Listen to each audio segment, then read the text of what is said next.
Hi guys, Mary Beth Temple here from Hooked for Life, and in this video we're going to take a closer look at the Mermaid at Heart canvas bag. I used a pre-made canvas bag, pre-washed, so that I could get some color on there and get it to stay. And I used stencils and soft fabric ink, both by Fabric Creations.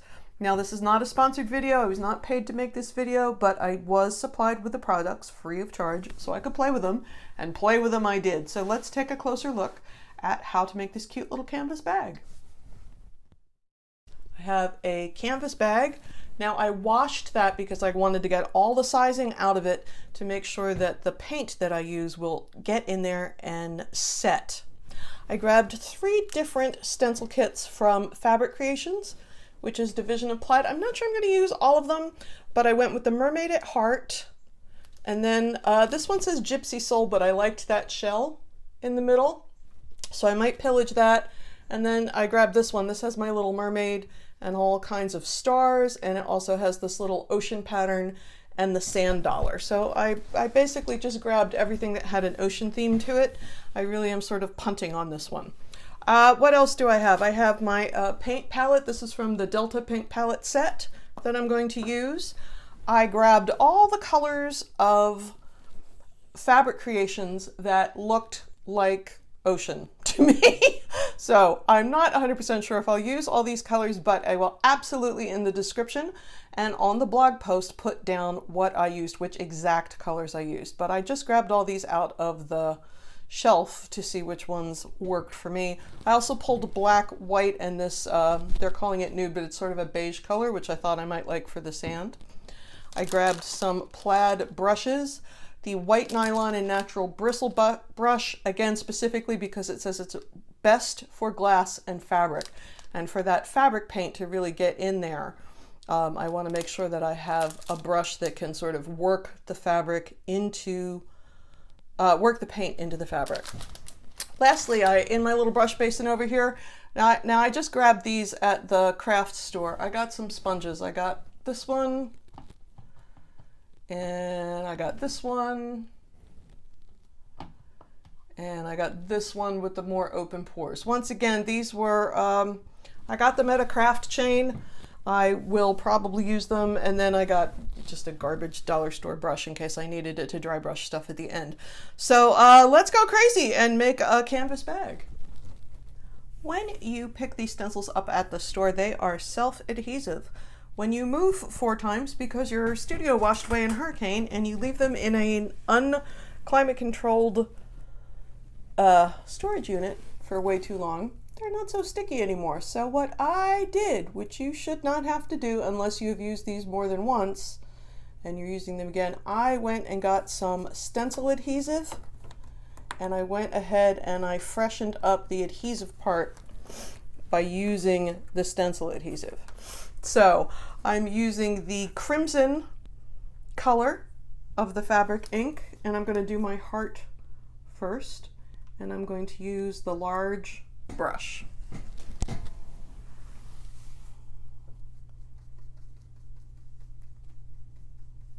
And I'm going right up to the edge of the stencil. And one of the reasons that I went ahead and put the extra stencil adhesive on was to make sure that I had lots of sticky where the where the cut edge of the stencil is. Now, because this is fabric ink, you can see it's doing a very nice job of getting right into the fibers.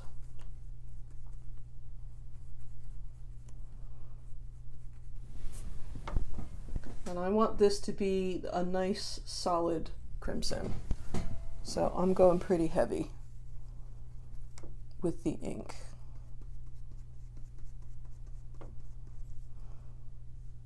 Now, I think that I would like the dashes that look like embroidery. I think I would like them to be a different color, so I'm trying to stay away from them right now. But if I got too sloppy and I accidentally made a couple of those crimson, then likely what I would do is make them all crimson. but I'm trying to stay away from that for the moment. So once again, I'm spreading the fabric ink so that I have coverage. I want good coverage, but I don't want to slop it on there so thickly that it takes 87 hours to dry.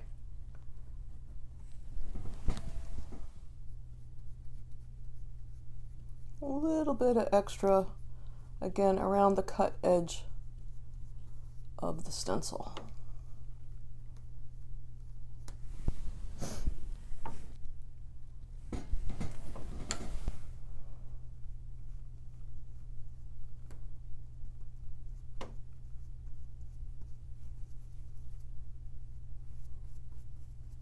Now, I'm not going to mess around with those dots and lines at the moment because I want that crimson to dry, just so I don't smear it around and make it a mess. So I'm going to go ahead and clean that brush off. So the next thing I want to do is the Mermaid at. So I'm going to turn the piece around once again so that I'm not messing with that red until it's good and dry. Get my straps out of the way. Bring my paint palette out here. I don't want it to be a solid color, so what I'm going to do is I'm going to lay down two colors. I'm going to lay down the aqua and the turquoise, and I'm going to use a technique where I have half the brush dipped in one side and half in the other, so the color sort of comes and goes.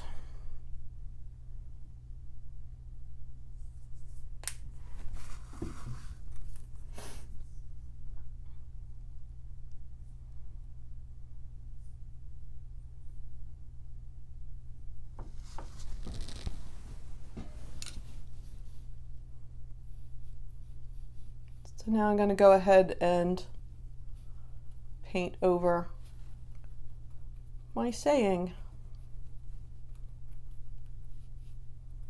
I'm not going to get a marbled look just because the brush is relatively small and the amount of space that I'm painting is relatively small. But I would like it to have some color sort of coming and going.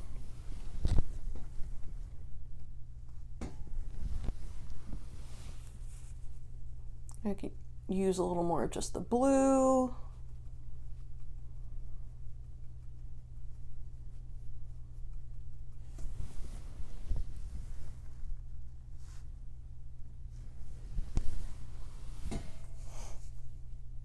Maybe I want to do a little bit of the greener color. That's the aqua.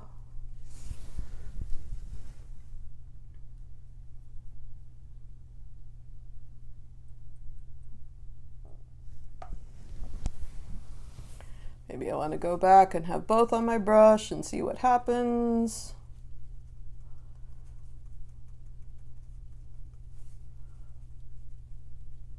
But again, because this is a small cutout, I do want to make sure that I'm getting some paint down there because I want to be able to read the words when it's all done.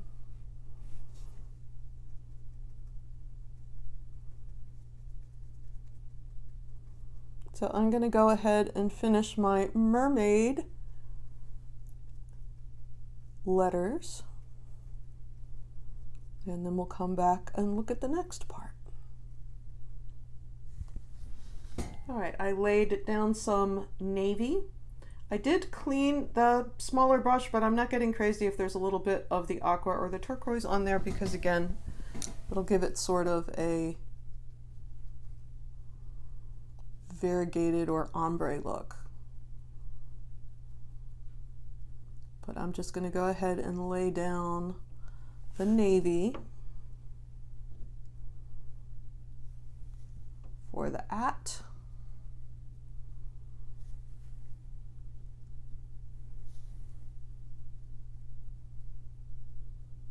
Again, want to make sure that the fibers are really soaking up that fabric ink.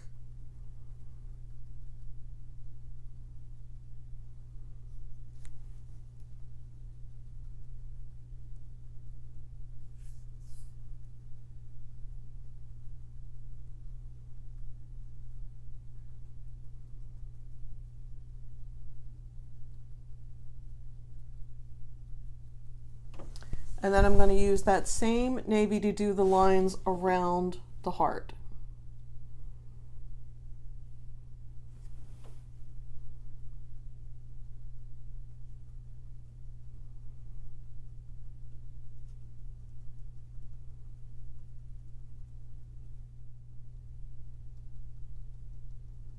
Now, if I had gotten a little bit of red in there where I didn't want it, it's not a big deal, because at this point I'm going over it with the navy, so the navy is going to be what shows. And it's a little easier to be delicate with this small brush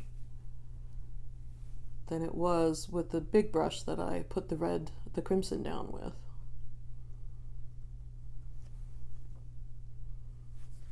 Okay, I've decided I want not pearly pink, but a lighter shade of that crimson to be in my little swirls here. So I'm going to go ahead and add just a little bit of white to the red. Oops, sorry, banged the camera there. Sorry about that, you guys.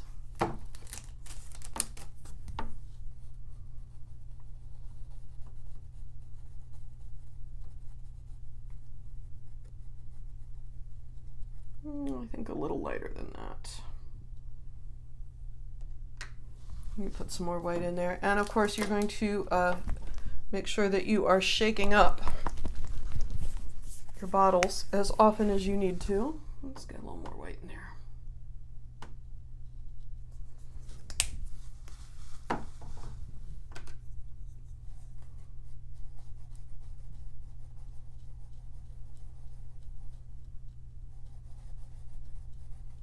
There we go, that's what I was after. So not a pearly pink, but a lighter shade of the crimson that we used for the heart, just to give it some, you know, give it some depth.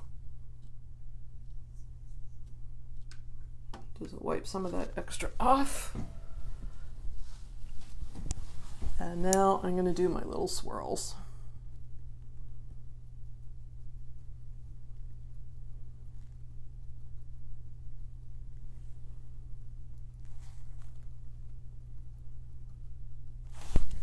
I think what I'm going to do, it's really easy to move it around just because I have the cardboard inside. So I think I might move that a little closer.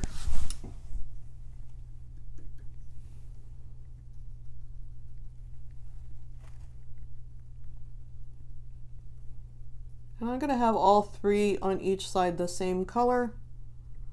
You could do them different colors if you wanted, of course, but I think I want mine to be the same color. I laid down some nude and some gray mist and separately a little marigold, and I got out my natural sponge that has the closer pores as opposed to this big guy that I'm going to use later. And I'm just going to lay down, again, just sort of randomly using those three colors. I'm just going to put a little bit of sand at the end of my bag.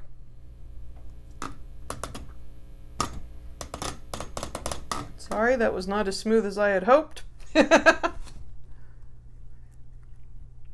And I just used a silicone mat to lay the paint out with. And I'm not using a ton of that marigold. It's a little bright. But all I'm doing here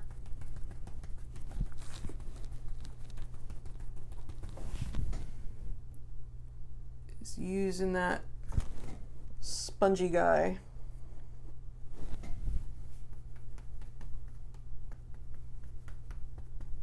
And I'm mostly using the nude and the gray mist. And once again, I don't care if they get mixed up on the sponge. I'm not going crazy about it. Just want to have a little something going on down here. And I do not want the, I don't want the fabric ink to really soak in. I'm not laying down a very dense color like I did with the red, because I'm okay with seeing the canvas through things.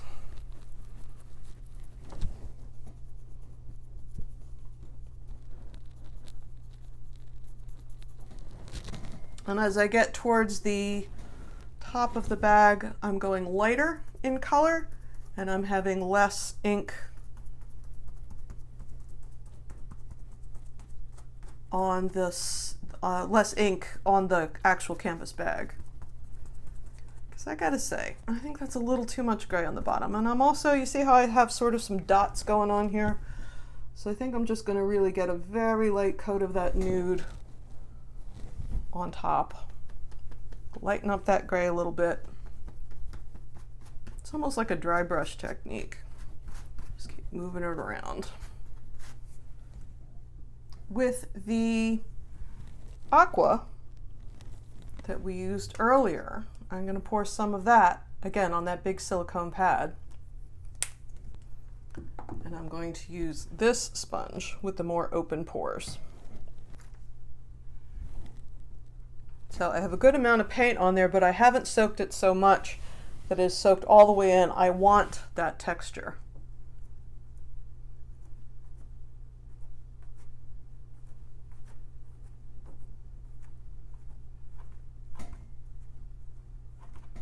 I think just one more round of that will do it.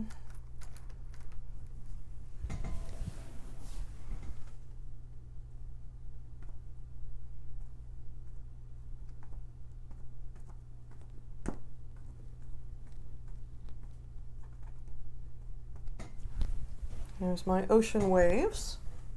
Put that in the water.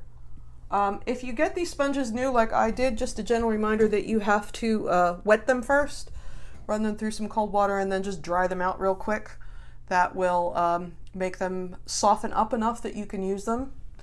So again, we really are sort of punting on this project. I had prepped the ocean stencil, but I don't really think I need it.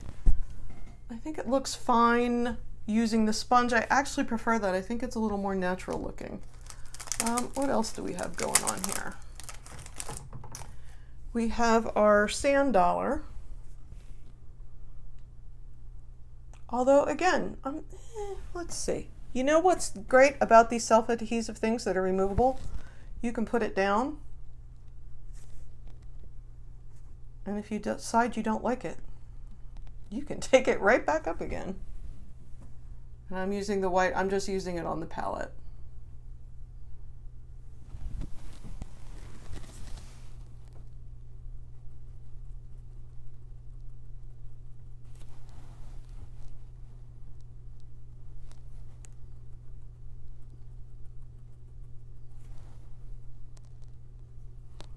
Now I noticed I'm seeing a little bit of the aqua beneath it. It's not worrying me. To me, that's going to give our little, we just need a hint of a sand dollar. We don't need a big giant, like, wow, here I am, big white sand dollar. Just sort of want a little hint. And then, just for giggles, I'm going to pick up the least little bit of the gray.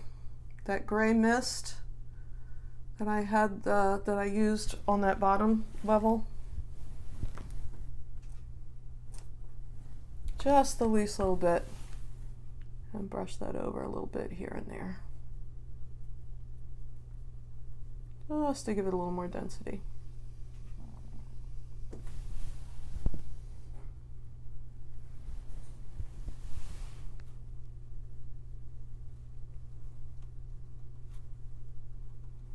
Because in the same way that I don't mind some of that blue coming up, I don't think I've ever picked up a sand dollar on the beach that was exactly sort of bleached white, you know? Alright, so I'm going to leave that to dry. The last stencil I had wanted to use was this one that had the mermaid and the starfish in it. Here's my thought. Since the sand dollar is relatively large, I don't think that I would enjoy having teeny tiny sea stars next to the sand dollar because the scale would be weird. However, I love this little mermaid. So I think what I'm going to do is put her on an angle way up here. Now, once I stick that down, I want to make sure that I don't get any paint over the sea stars. Can you tell I had a daughter that studied marine science for a while because she taught me to say sea stars and not starfish? So I'm going to use stencil tape to cover that over so I don't accidentally make a mess.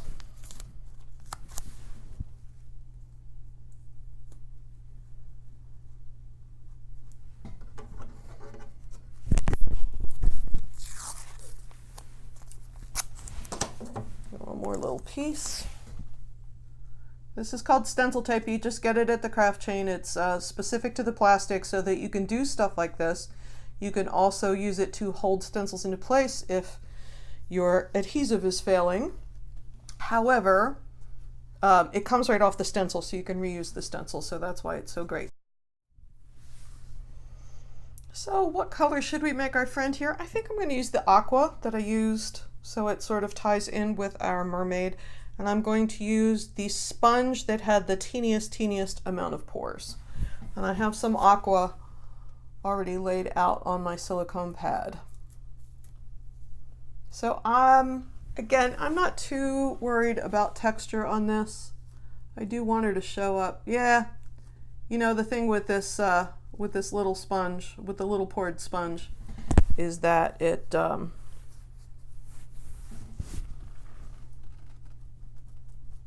it's not giving me the pores. It's just pardon me, it's not giving me the pores, it's just slapping paint on. So I'm going to go ahead and put the paint on. And we got a little paint. I did it sort of by accident around our mermaid, but I kind of like it. So when all else fails, add a little more so it looks like you did it on purpose.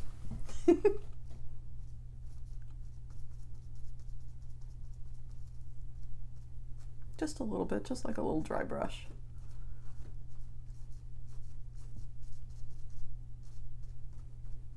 Oop. Almost forgot our other hand.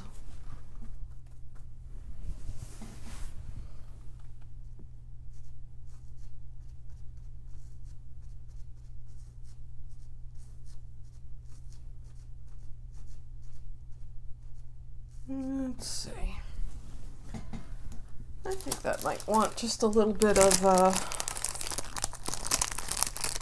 that's the turquoise. I think I'm going to just put a little bit of aqua over it. Again, just the least little bit.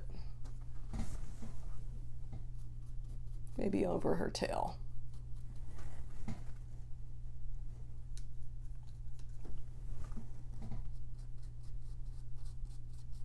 There we go. Just a little bit, just for depth. All right, now we are going to allow this to dry for 24 hours to make sure it's good and dry before we peel everything up. So I took my stencils off after it had cured for 24 hours, and I decided what it really needed was another sand dollar. So one of the things that's pretty cool about these stencils is you can lift them up and move them. So I just had unstuck it from where it was after it had finished curing, and then I just stuck it down again, and I'm adding another one. I think I'm going to like it a lot better with more than one sand dollar. And I might even, I know I said those sea stars were a little too small, but I might stick a couple in the corner. I just think, I just don't think there was enough, I don't think there was enough going on down here in the sand part. So I'm going to go ahead and put a second sand dollar on here. Once again, I'm using the white, and you can tell I'm cheating. I had already cleaned up all my brushes and the palette and everything, so since I'm just using the white, I'm just using it right out of the bottle. And I'm not going to get quite as much. Remember when we did the first one, I told you I was going to get a little blue coming through and a little gray coming through, and I did. And that's fine, and I like that well enough. But I think I'm just going to do the white. I did decide to go ahead and put two little sea stars. They could be baby sea stars. They don't have to be big ones. And I'm going to use the gray mist for that. And again, they might fade in a little bit with the background, but that's okay. And I used the stencil tape to cover over the adjacent. I don't want to use the little ones. I only wanted to use the big ones. And I covered over the part of the mermaid that I might sort of accidentally ding into. And once again, all I had to do, you can see that I washed the stencil off. I washed all the turquoise paint off of the mermaid before I used it again. So while you're waiting for this to dry overnight, now is a fine time to go and clean your stencils. And there is some information on stencil care on the packaging of the stencils, but the short version is wash it with soap and water on the front and water only on the back to keep the adhesive. And again, if the adhesion doesn't work for you, if you've put them away for a long time like I did and the adhesion is not happening, you just replace a little stencil adhesive on there. All right, I did decide to stay away from that other shell. I just think it's too big and it doesn't look like it belongs in my seascape, but I'm really happy with the top. I think that came out very nice, and I especially like how the paint color moves across where it says mermaid. Remember how I said I didn't want it just blue, or I didn't want it just turquoise or just aqua. I wanted to see a little both. I'm really happy with how that color came up. And I even like my little border around my mermaid over here. I think the top is fabulous, and I'm going to just keep working on the bottom until it makes me happy. So once again, you leave it to cure for 24 hours, and then you're going to press it with a hot, dry iron, no steam. I tend to put down a piece of parchment paper because I don't want any I don't want anything to come up on my iron, and it never has. If I wait the 24 hours and do it the way I'm supposed to, I've never had a problem. But I like my iron, so I put parchment paper down, but you don't have to. So all I'm going to do now is wait for these two guys to dry and then give it another heat press, and then we'll take a look at it all finished. So here she is, our mermaid at heart. We have our heart and our swirls and our words and our dashes and our mermaid and our sand dollars and our sun and our sand and our sea, our little baby sea stars down here in the corner. And one of the cool things about using the fabric ink instead of other types of paint is this is really soft. It's not going to crack and split and peel off like sometimes the vinyl does. And now that we have cured it properly and heat set it properly, it's also washable. So I hope you had a really great time joining me on this project. This is a new sort of project for this channel. But please subscribe to the channel for fresh content every single week on knitting and crocheting and crafts and soft fabric ink creations and stencils and bags and whatever else I get up to during the course of my week. And I do a YouTube live almost every Wednesday at 2 o'clock. So please join me, please like the video, please subscribe to the channel, please let me have some comments on what else you want, and I'll see you again real soon.